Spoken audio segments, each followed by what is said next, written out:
ಪ್ರೇಮ ವಿಚ್ಛೇದನಕ್ಕೆ ಅಪ್ಪ ಸ್ಥಿರನಾಗು. ಸ್ಥಿರನಾಗು. ಜನಕ ಸ್ತಬ್ಧನಾಗು. ದಯಮಾಡಿ ನನ್ನ ಪ್ರತಿ ಅಪರಾಧವನ್ನು ಕ್ಷಮಿಸಿ. ನನ್ನ ಭಾಗ್ಯಕ್ಕೆ ಕ್ಷಮಿಸು ಕ್ಷಮಿಸು ಕ್ಷಮಿಸು. ಕ್ಷಮಿಸು ಕ್ಷಮಿಸು ಕ್ಷಮಿಸು. ಆ 3-7 ವರ್ಷದಲ್ಲಿ ಕತ್ತಿನೂ ಹಾಕಿರ್ಬೇಕು. ಅದಕ್ಕೆ ಟೈಮ್ ಧೂರ್ತರೆ ಸತಿಯರಿಗೆ ಧೂರ್ತರೆ ಸಹೋದರಿಯರ ಪ್ರೇಮ ವಿಘಾತಿನಿ. ಧೂರ್ತರೆ ಸಹೋದರಿಯರ ಪ್ರೇಮ ವಿಘಾತಿನಿ. ಅಪ್ಪ ಪತಿಯೊಡನೆ ಶಿರಬಾಗು.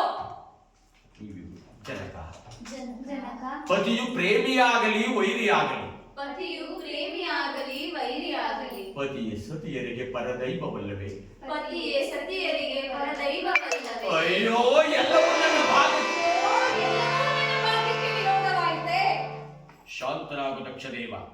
ನಿನ್ನ ಮುದ್ದು ಮಕ್ಕಳ ಮುಖವನ್ನಾದರೂ ನೋಡಿ ಇದೊಂದು ಬಾರಿ ಕ್ಷಮಿಸಿ ನಿನ್ನ ಸುತಿಯರಿಗೆ ಪತಿದಾನ ಮಾಡು. ಪತಿ